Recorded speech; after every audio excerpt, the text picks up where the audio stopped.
Hello everyone, my name is Donna D, and if this is your first time here, you are officially on my YouTube channel, Donna the Diva. I would like to give you guys a warm welcome, and for those of you who are returning, thank you so much. I appreciate you guys and welcome back. So today we will be talking about my labor and delivery story. It's going to be short, not too long. I'm not going to go into too much details because I am doing a series on this for you guys, so you guys will get the details as we go. So let's get started.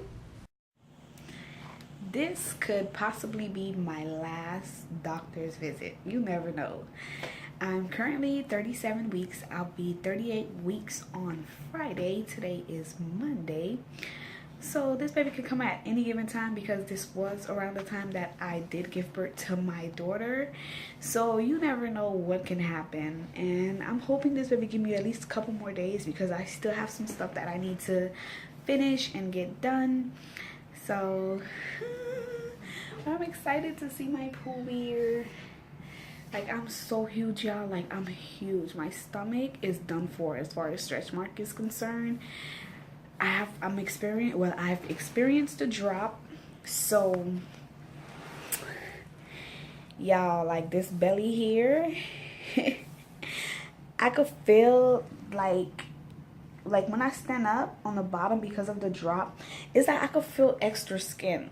So to me, because I didn't experience the drop with Jada, I feel as though that's what causes women to have that little flabby skin that's so freaking difficult to get rid of.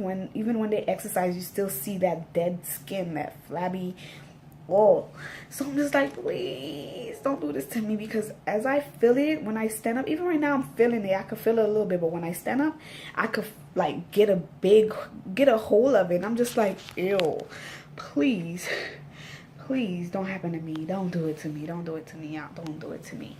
So yeah, I'm currently waiting for my OB to see my baby girl, and I'm excited to see her, yet nervous at the same time as far as labor is concerned. So we'll see what happens.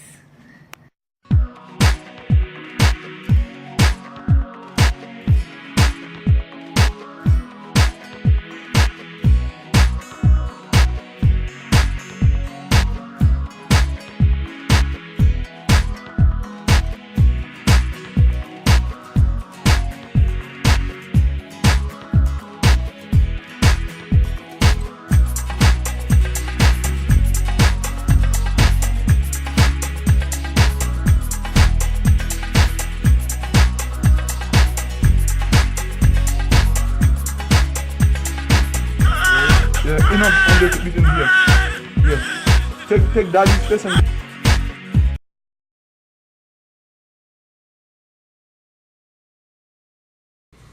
Okay, so I went into labor at 11:50 p.m. on a Friday, and it was immediately after I got out of church. And I knew the baby was coming right away, so I went home and was like, you know what, let me stuff my face, because I know when I get into the hospital, they're not going to feed me. They're not going to give me anything but some ice chips. So I might as well, eat.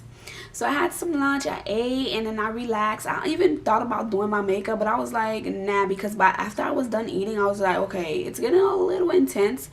So I think it's time.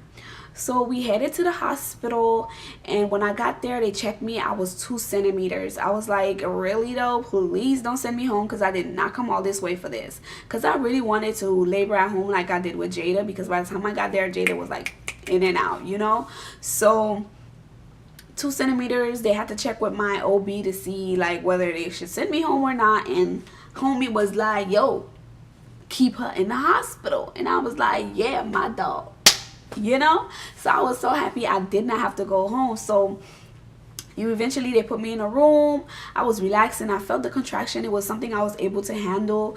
But after a couple of hours or so, like probably 3 hours going in, I was just like, oh my gosh, this thing is a little intense.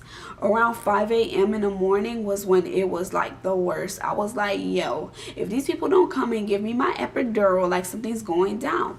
So when the lady came and gave me the epidural, I got the epidural, which is what will help me out so much. But even with the epidural, they kept cutting it off. It's because I had gotten a wet tap You know, I probably moved a little bit, so they took the needle in the wrong spot. So the lady, like, immediately after I heard, I just tapped her. You know, I'm staying in a position, I'm staying in a position, and I could see the lady holding me in the front, like, huh? And at that point, I was like, should I worry? Because y'all making me worry. But I stayed still, and my eyes was like wide open, like this chick just messed me up, yo. Like, oh my gosh, my back will never be the same. Am I gonna be paralyzed? Because I hear horrific like stories, people saying, oh, you get paralyzed from that, your back, you get serious back pain, all of the above. So at that point, as soon as she said that, my mind was just like, I messed up. I'm messed the hell up, okay? And nonetheless, it took a while for the epidural to work. They fixed everything, and I got in the epidural, and it's like, I'll probably say 10 minutes later, oh my gosh, it was like heaven. I was like, for those of you who don't get any medication during labor, like, round of applause to you guys. Like, you guys are off the chain. You could do anything you put your mind to, okay? Don't let anyone tell you you can't do anything, because if you could take that pain, honey, you could conquer the world. So that was that for me. And after that, I felt like I could have enjoyed labor, but even then I was going through other things, like, I don't know, it was just really tough. And then I was worried that my OB was not going to show up, because when they kept sending some other guy to check me, and I was like, yo, I had my OB all this time, and he the only one that been down there to see how it look. I don't need no other man down there. Like, all these nurses going in and out checking me for centimeters, I don't need nobody else down there, So, and then I already felt comfortable with my OB, so I didn't want anybody else. And I think you guys can understand that. I wanted him to deliver my baby, and he delivered Jada, so I felt more comfortable with him.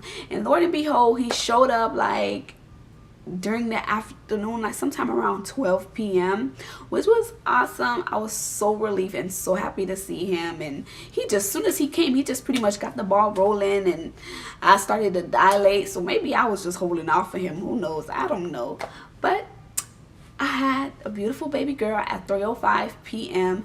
After all the pain. She was worth every single pain, and I'm so happy and blessed.